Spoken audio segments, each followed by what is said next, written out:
Okey, kita pergi ke fungsi gubahan.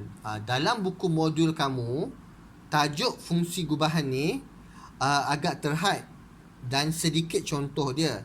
Jadi, saya akan cuba bagi beberapa contoh dan pengetahuan asas kamu macam mana nak cari dy dx melalui fungsi gubahan. Saya harap kamu bersedialah untuk mendengar dan dapat menyelesaikan tajuk fungsi gubahan nak cari dy dx dengan lebih teratur dan betul. Okey. Bagi sini y sama dengan 2x tolak 1 kuasa 5. Okey, kuasa 5. Okey, langkah pertama dy dx dia y dengan x kan, dy dx. Kuasa dia letak kat depan. Kita salin dalam ni 2x tolak 1.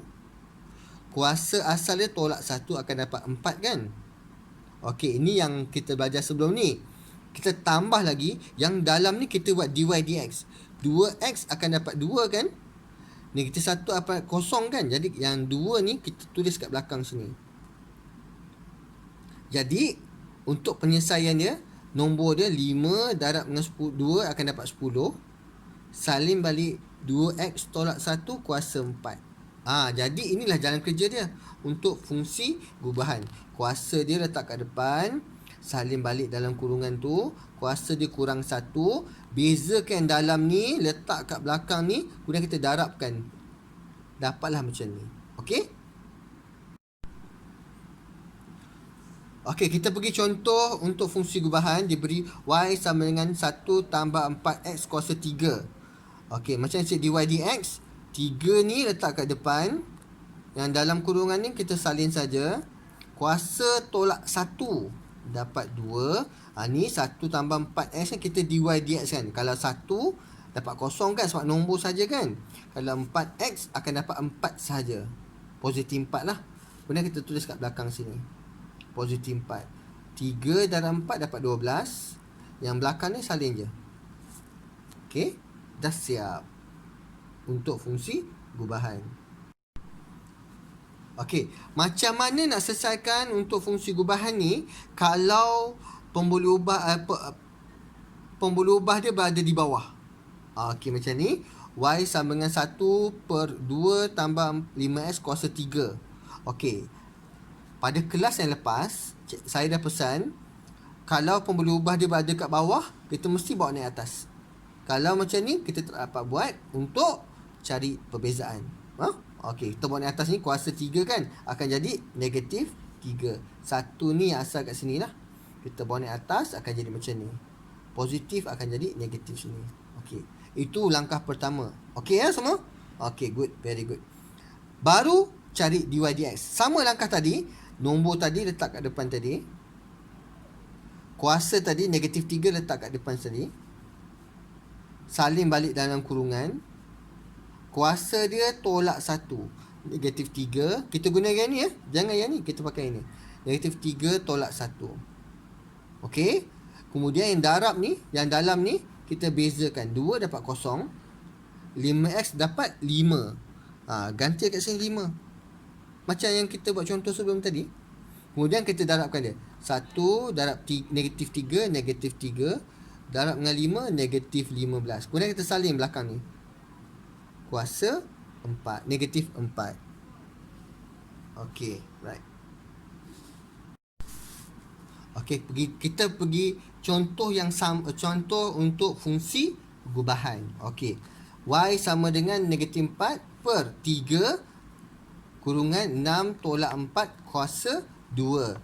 Okey, kalau yang sebelum tadi, contoh sebelum tadi, kuasa dia warna atas kan. Kali ni ada perkali kat depan, kemudian ada kurungan kan. Okey, yang naik cuma yang kurungan saja.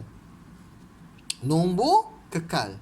Okey, sebab tu dapat negatif 4 per 3 macam ni. Yang ni buat naik atas akan jadi 2 tadi akan jadi negatif 2. Ingat yang naik cuma dalam kurungan saja. Yang nombor ni kekal. Okey, itu langkah pertama. Dah selesai, baru kita boleh buat dy dx. Okey, sama juga tadi. Okey, kuasa negatif 2 kan bawa ke depan. Yang tadi 4 per 3 ni kita salin balik kat sini. Kita salin balik yang ini, kurungan tadi, tapi tolak 1 kan. Okey.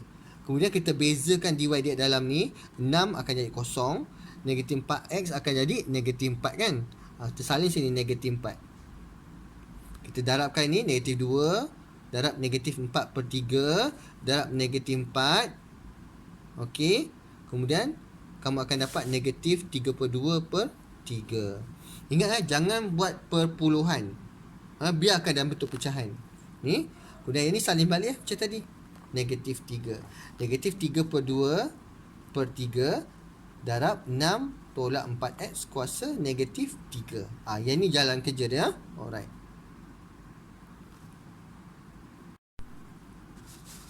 Okey, kita pergi contoh lagi untuk fungsi gubahan.